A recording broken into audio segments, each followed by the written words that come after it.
শেষ শ্বাস পর্যন্ত, নিঃশ্বাস পর্যন্ত আমি মুক্তিযুদ্ধের চেতনার জন্যে, মুক্তিযুদ্ধের মূল্যায়নের জন্য এবং মুক্তিযুদ্ধের উপর কোনো আঘাত, ৭১-এর উপর কোনো আঘাত আসতে পারে সেটা বরদাস্ত করব না। আমার যতটুকু শক্তি থাকে, সামর্থ্য থাকে, তাই নিয়ে আমি লড়াই করব।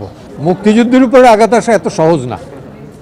হ্যাঁ, ৯ মাসের লড়াইতে ৩০ লক্ষ মানুষের রক্ত, এটা পৃথিবীর ইতিহাসে হয় নাই, ভবিষ্যতে হবে কিনা আমি জানি না। এর উপরে আঘাত আসা এত শক্ত না। আমি কি মুক্তিযুদ্ধের পক্ষ থেকে সরে দাঁড়াবো, না পক্ষে বলা থেকে বিরত থাকবো? মোটেই না।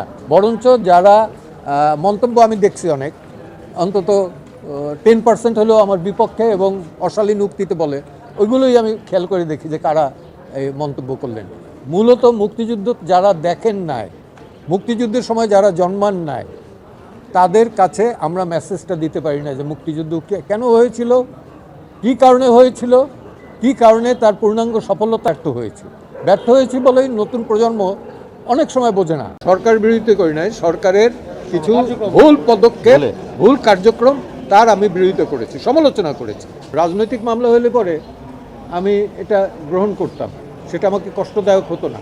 কিন্তু এই মামলাটা আমাকে কষ্ট দিয়েছে, পীড়া দিয়েছে। কারণ এটা কোনো রাজনৈতিক মামলা না, একটা অচেনা লোক যে বাদী, আজকে ডেইলি স্টার দেখবেন আপনারা, যে সেখানে বলছে যে আমি চিনি না। তো আমি একজন মুক্তিযোদ্ধা এবং মুক্তিযোদ্ধা হিসাবে প্রথম থেকেই আমি সার্টিফিকেট প্রথার আমি এটার ঘোরতর বিরুদ্ধে। কারণ সার্টিফিকেট যদি দিতে হয়, কিছু মুষ্টিমেয় লোক বাদে, যারা স্বাধীনতা বিরোধী ছিল তাদের বাদে এদেশে সকল মানুষ মুক্তিযোদ্ধা। এদেশে যারা ছিল 6.5 কোটি মানুষের ভেতরে 5.5 কোটি মানুষ, তারা সবাই মুক্তিযোদ্ধা, জীবনের ঝুঁকি নিয়ে তারা ছিল। অতএব এই বিভাজনটা আমি অলওয়েজ বিরোধিতা করে এসেছি, এখনও আসবো।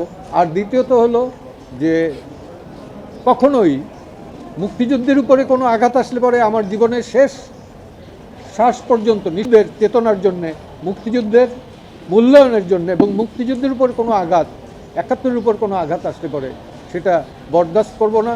আমার যতটুকু শক্তি থাকে, সামর্থ্য থাকে, তাই নিয়ে আমি লড়াই করব।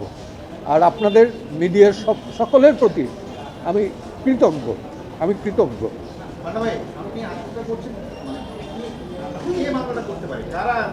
এইটা বেসিক্যালি আমি যেটুকু খোঁজ পেয়েছি, এটা আমার নিতান্ত ব্যক্তিগত। এই যে মামলাটা হইল থেকে, এইটা মূলাদির লোকাল পলিটিক্স। হ্যাঁ, এবং সেখানে একজন লয়ারও আছে দুর্ভাগ্যবশত। তো মূলাদির লোকাল পলিটিক্সে গিয়া পঙ্কজ দেবনাথ এবং এদের কার পঙ্কজ দেবনাথের বিরুদ্ধে ছিল এই বাদীর বোধহয় সুনির্দিষ্ট কিছু।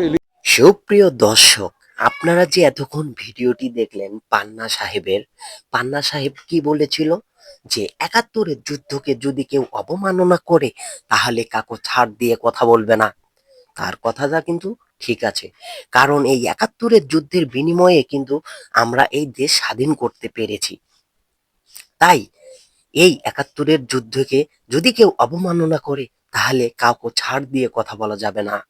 কারণ আরো বলেছেন বঙ্গবন্ধু শেখ মুজিবুর রহমান এই গোটা দেশকে একসাথে করে তিনি ভাষণ দিয়েছিল, রক্ত যখন দিয়েছি আরো দেব, এই দেশের মানুষকে রক্ষা করে ছাড়বো ইনশাল্লাহ। তাই এই শেখ মুজিবুরের কথা আমাদের অবশ্যই মনে রাখতে হবে, এই লাখো শহীদের কথা আমাদের মনে রাখতে হবে। তাই আমাদের একটাই কথা, জয় বাংলা, জয় বঙ্গবন্ধু, সবাই একসাথে রও।